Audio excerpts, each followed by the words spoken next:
This is, without question, the age of microelectronics and the computer. From cradle to grave, our lives can now be dominated by machines. Increasingly, brothers and sisters are playing not with each other, but with computers and computerized toys. There's growing concern that this can cut down healthy interaction within families, isolating children from each other and from their parents.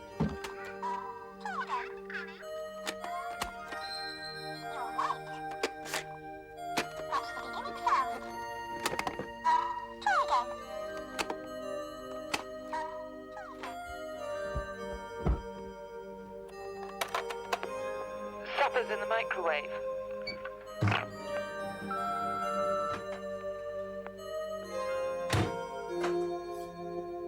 Please choose an activity. Many computerized toys are designed to give an illusion of warmth and concern, which may confuse a young child trying to make sense of the world. Village. Village. Feather. Feather.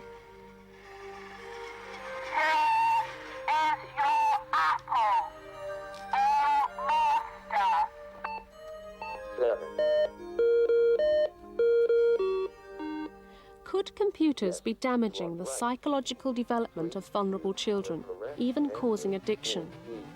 Have we given enough consideration to the way in which computer technology is affecting children at a vital stage of their emotional development?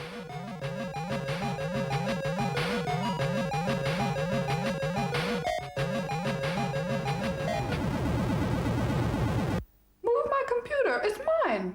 You can't move it. You can't. Yes, darling, but we're going to put it into the breakfast room so that Peter can play with it as well. No, that's no good. That's no good. I mean, I needed to relax before I go to sleep. I mean, I don't want it in the breakfast room. This bizarre role-playing therapy is based on what actually goes on between parents and computer-addicted children. Oh, how stupid that is. You never talk to me about anything. We've discussed this over and over again. When? And When did you discuss it? I'm tired of When hearing did you it. discuss it? You didn't discuss it with me. Yes, we did, and you remember very well. We did this last week, Tuesday afternoon. Okay, so I don't know if I actually did Oliver the way Oliver would do Oliver, but I tried to be as obnoxious as possible. He was even worse than that. No, I mean, he much, was much really almost hysterical. Noel Janice Norton has treated many such cases in Canada and the United States. Now she works in London, and this is a training session for staff at her learning centre. She does exactly the same with parents of children who are so hooked they spend all their spare time compulsively playing on their computer. A child who's hooked on computers will spend as much time doing it as they can get away with. And quite often in the families that we're talking about, the kids are managing to get away with it because there's so much confusion and tension.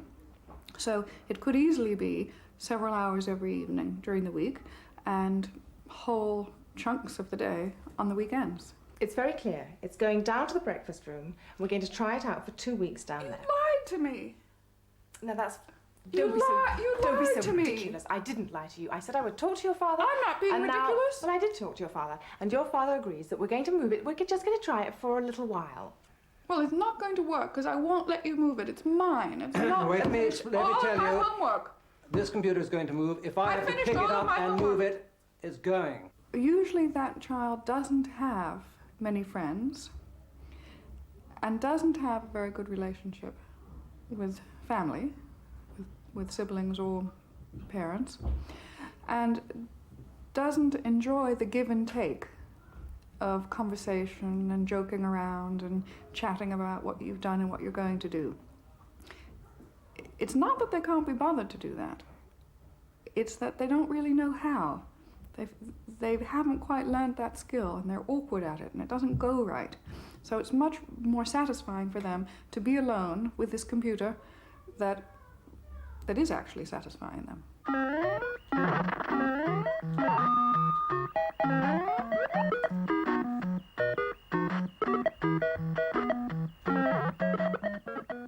Charles is 13. His mother's Australian, his father's Canadian, but they live in London. Until recently, Charles was completely hooked on computers. His parents became worried when they noticed how his behaviour altered as he became more and more obsessed.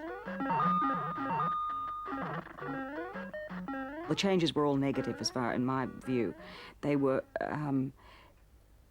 complete absorption in the actual game, complete facial contortion, such as that you perhaps may see if somebody, the facial contortion you would also see if somebody were playing a physical sport.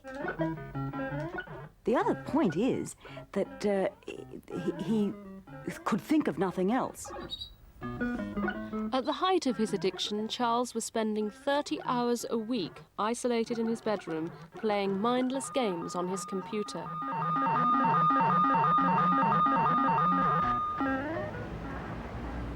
His behaviour, both at home and at school, deteriorated. By last September, things got so bad that his parents sent him to Noel Janice Norton for help. I was almost to the point of Uno. Oh. Infuriating, isn't it? It is. Green. 2 months ago, Charles would have found the give and take of a simple game of cards almost impossible. Unable to cope with the demands of a competitive game, he used to throw tantrums so that he could escape to his bedroom to play with his computer. Oh!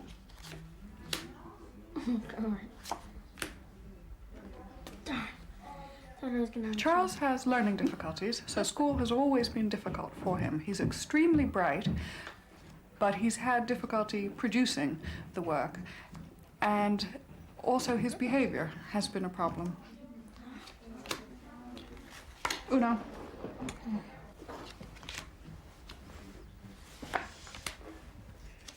It's over. No, it isn't. Well, yeah, it is, actually.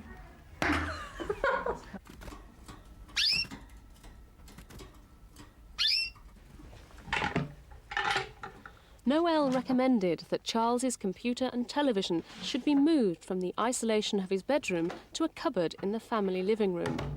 The aim was to drastically reduce the 30 hours a week Charles was spending on the machine. Like, as it was moved up here, at the end, I have to take it all off, put it back in.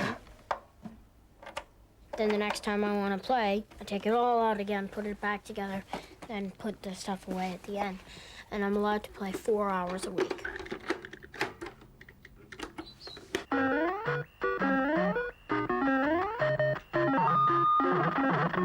Is it hard cutting down?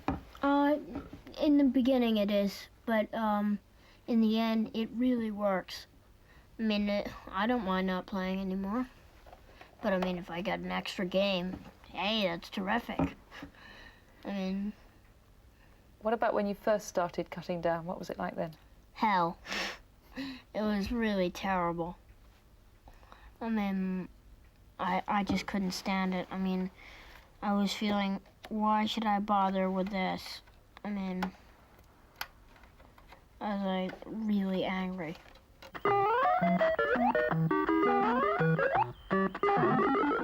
It's just one of those things. I mean, it's like probably like smoking. You try to give it up, but you can't.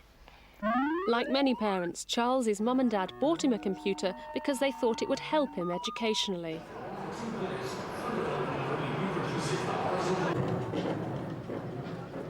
This is the computer show at Earl's Court. Last year, nearly £10 million was spent on so-called educational computerised toys and computer games. How much is popular?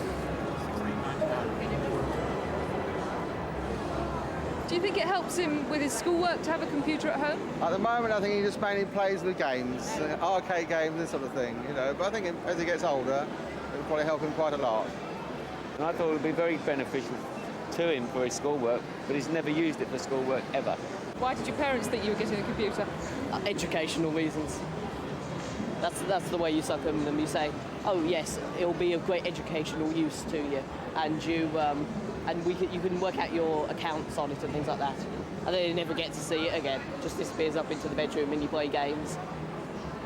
With a talking school bus and small talk, it's a close-run race to see who has the most fun. These computerised toys aren't cheap, and the manufacturers are well aware of the desire of parents to give their young children a head start educationally. The other attraction is that they release parents from teaching their small children themselves. Learning can be fun. I am the teacher.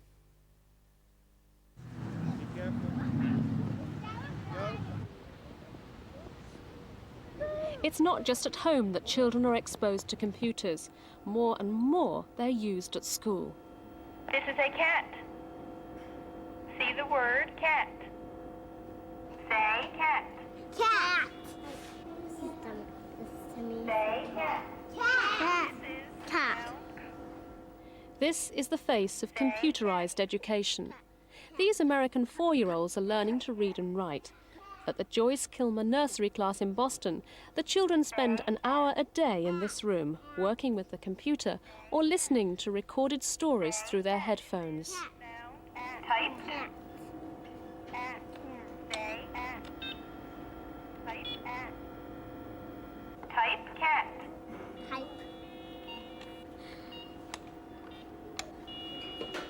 For some, this IBM literacy program is the ultimate in teaching by rote. But class teacher Judith Erickson thinks that the method works for children growing up today. Say cat. They're used to something talking to them and with Nintendo games and answering back and getting results from a TV or in a computer. To them, it's natural. And so it seems to be a natural learning process for them, as opposed to adults who are not used to answering back a machine. Say cat. Cat. Cat. Cat. Cat. Cat.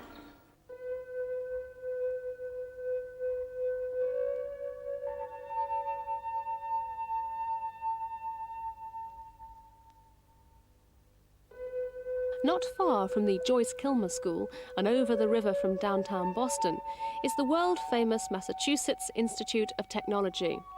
Here at the Department of Computer Studies, every aspect of the computerization of our lives is studied.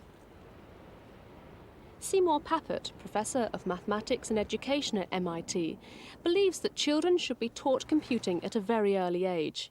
Critics say he has an idealistic view of the future. Computers are invading our society. They're becoming part of everything, and they'll be part of children's lives. There's nothing idealistic about that. It's inevitable. So looking at the Vicky Vale picture. I think the idea of what a computer will be like, not very far into the future, is nothing like this at all. Maybe it's a little thing on my buttonhole and I'll talk at it.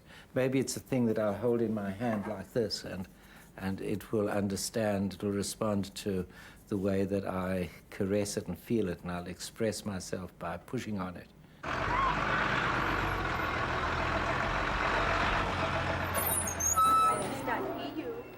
At Hennigan School in Boston, Seymour Papert has created an experiment using a computer language he's invented called Logo.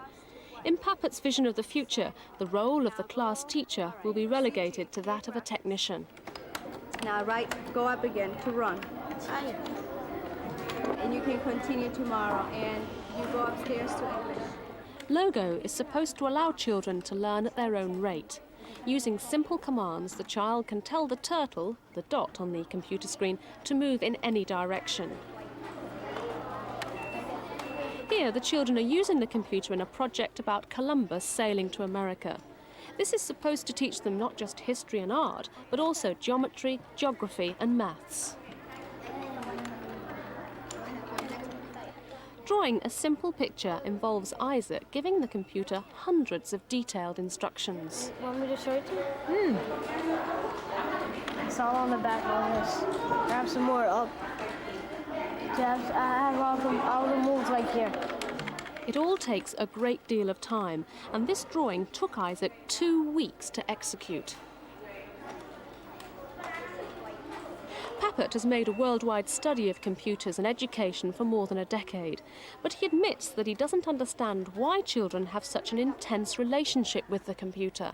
When we look at children work with the computer, it's obvious that something very different is happening compared with their normal way of working. I think we don't completely understand what it is. And we see these children falling in love with knowledge through their work with the computer. But the danger is that some children may fall in love not with knowledge, but with the computer itself. For 6 years, Seymour Papert's then wife observed the same children who were involved in his study. Although Sherry Turkle is sure that computers can be extremely useful educationally, her research revealed some disturbing evidence about the way computers can affect children.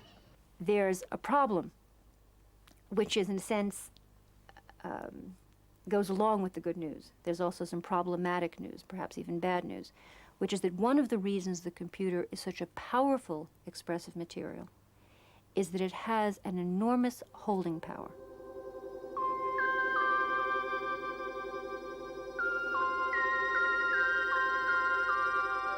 And because it has this fascination and this pull on people, there are moments in the development of an individual where it can be too much, where other things and other people and other activities can drop out, and the computer seems the most compelling, the most important. That's really the downside. Professor Turkle interviewed more than 200 children using computers both at school and at home. She found that a surprisingly large number of boys can get hooked. It's early adolescence, which is the point of greatest vulnerability. 10 years old, 11 years old, 9 years old even sometimes. For the children who are vulnerable, I would say about half of them become so seduced, so enmeshed, that they're really worth looking out for in a very special way. The sign for a parent that there's a problem is when the child prefers, on a consistent basis, the computer's company to the company of other people.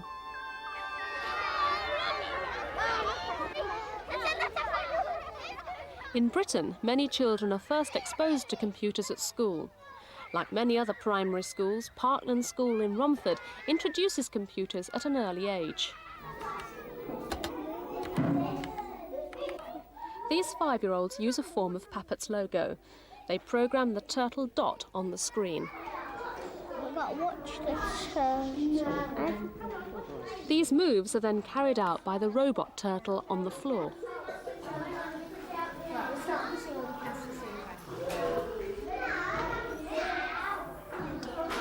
At Parklands, researchers from the Institute of Education have found that boys relate to the computer in a very different way to girls. The easiest is just to go all the way up there and then down. Yeah. For girls, the relationship with each other is more important than the computer. Left 60. Then it's got to be forward 1,000. Is it? Right. That's that. Oh no, he's got it like. It's on 6. They completed this design copying exercise through discussion and cooperation. But with the same task, boys work more individually, and their relationship with the computer is the dominant one. They talked less. They sat much closer to the screen, apparently absorbed in the wizardry of the computer program. They became entranced by the machine.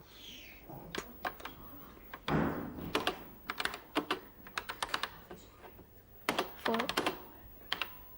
Side. Yep, T1. 100.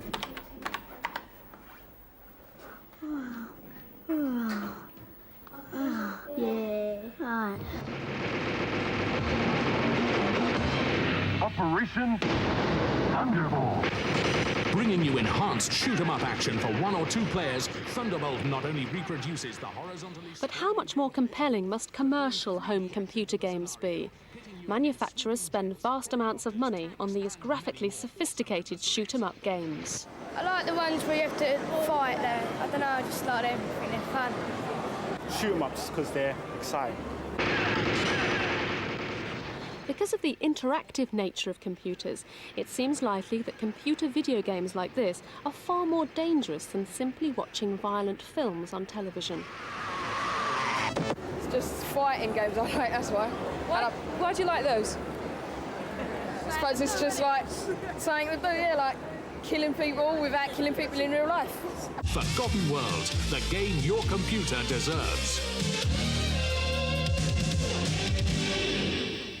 The more violence that a child is exposed to, whether they know it's real or whether they know it isn't real, the more desensitized they become to pain and suffering and violence. So if a child is computer dependent and also hooked on violent computer games, then he's really in trouble. This is one of the most popular home computer games. Here, the child fires at the screen with a laser gun, and 3D glasses convert the flickering screen into a violent fantasy world. Noelle Janice Norton is worried about the effect of these games. The more the child spends isolated, alone in his room, playing with this game, the less energy it's usually a he, the less energy that child has for making friends, for other activities like sports, for just hanging out with his family.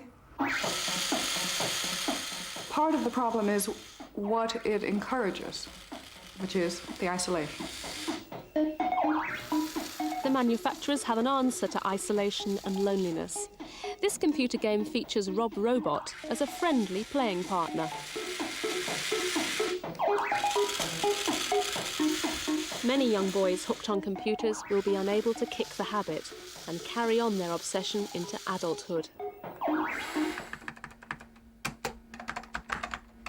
I'm hooked, probably because a machine is a lot easier to deal with than people. If you tell it what to do, it'll do it.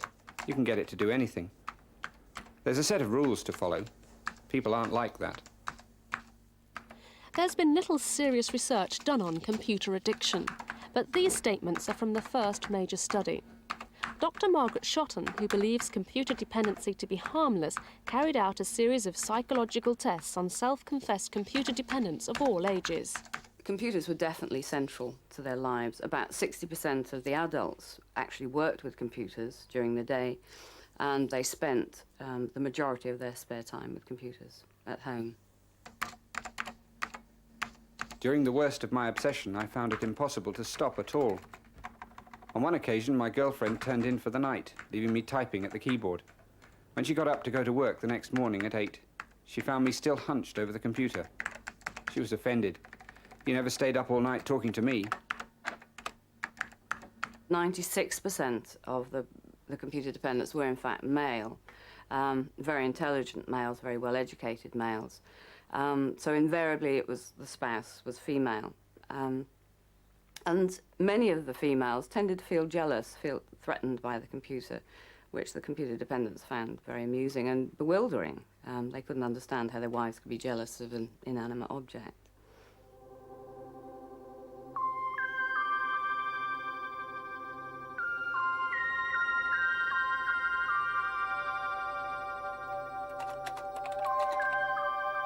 I am Laudant, who is an archwizard. That means he's a game controller.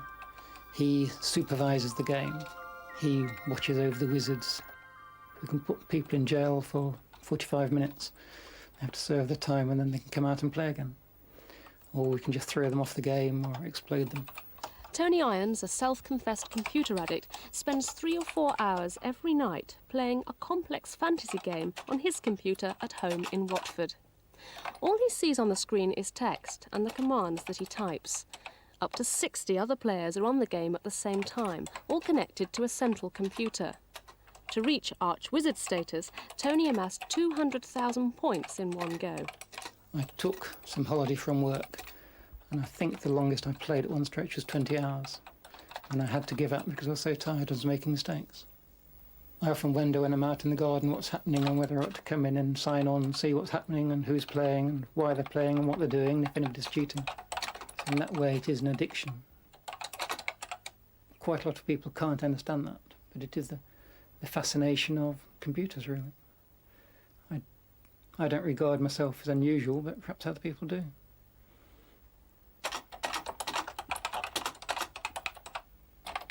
You have to be very careful that it doesn't take over your life completely. I try not to go onto the computer before about 9 o'clock at night, so I do spend some time with my wife in the evening. Although having got on it at 9 o'clock, I might stay on until 12:30, 1 o'clock.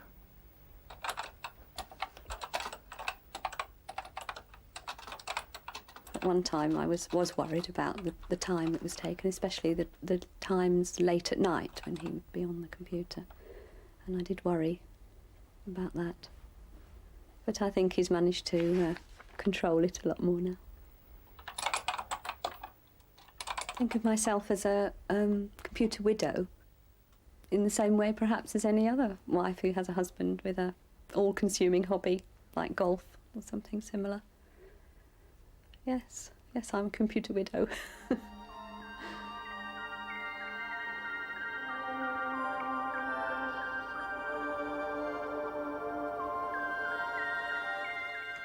To discover why some people become addicted, Dr. Margaret Shotton set up a study to compare a group of computer dependents with a matched group of non-dependent users. When analysed, the results showed a marked difference between the family backgrounds of the two groups. Significantly, many of the dependents felt very unsure of their parents' love for them and reported poor relationships with their fathers in early childhood.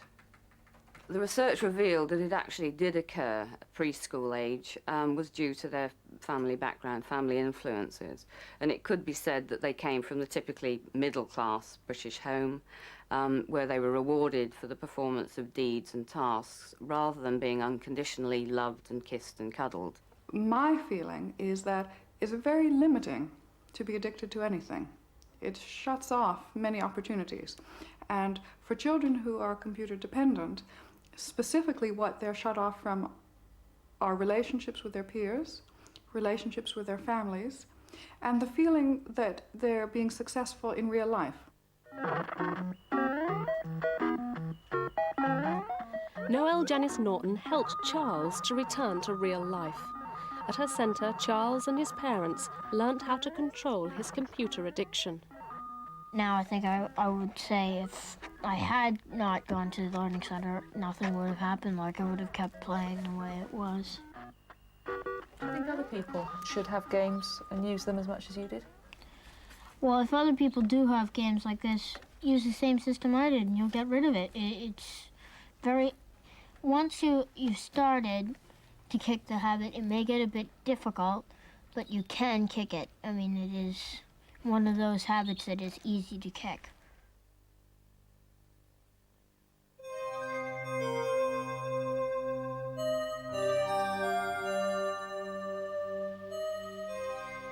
Are you getting tired?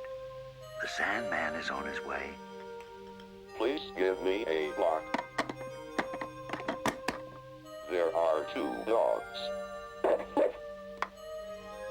Quick like a bunny. Jump into your jammies. Bedtime in just a little while. Are you ready for a story? Now let's see. Well, I have a good story for you. It's called The Frog Prince.